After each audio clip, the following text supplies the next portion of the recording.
अल्लाह, भगवान और गॉड।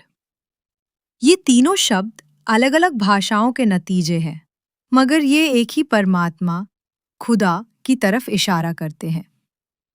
असल फर्क तब आता है जब लोग ईश्वर के दूसरे रूप को ज्यादा अहमियत देने लगते हैं। जी हाँ, अल्लाह, भगवान, गॉड, ये सब उस अदृश्य यानी अनसीन और सबसे पहले वाले असली रूप को दर्शाते हैं, जिसे लोग अक्सर नजरअंदाज कर देते हैं और इसके बदले वो दूसरे रूप यानी मानव शरीर में आए ईश्वर को पूजने लगते हैं।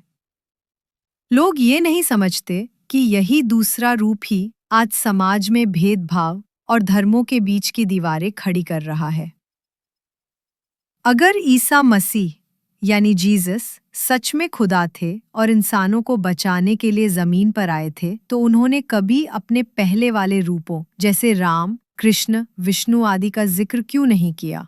तो क्या इसका मतलब ये हुआ कि हिंदू धर्म का भगवान झूठा है? और दूसरी तरफ, अगर हम हिंदू शास्त्रों को देखें तो उनमें कहीं ईसा मसीह को ईश्वर का अवतार बताया गया है क्या? नहीं। तो क्या इसका मतलब ईसाई धर्म का खुदा झूठा है? मगर अगर मैं कहूं कि इन दोनों बातों में आधा सच है और बाकी बातों में इंसानों द्वारा मिलावट कर दी गई है, तो क्या आप मुझ पर भरोसा करेंगे?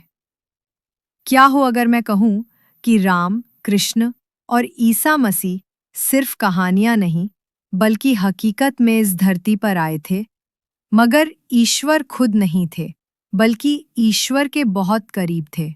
ईश्वर के भेजे हुए सच्चे पैगंबर या मैसेंजर्स थे। तो फिर लोगों ने उन्हें खुदा क्यों बना दिया? किस लिए? उन्हें खुदा कहने से किसको क्या फायदा मिला? क्या इसके पीछे कोई पॉलिटिकल मकसद था या कोई और फायदे? इससे पहले कि हम एक दूसरे को दोष दें, हमें उन स्कॉलर्स, धार्मिक नेताओं और बुजुर्गों से सवाल करने चाहिए जिन्होंने हमें वही सिखाया जो उन्हें उनके पूर्वजों ने बिना सवाल किए सिखाया।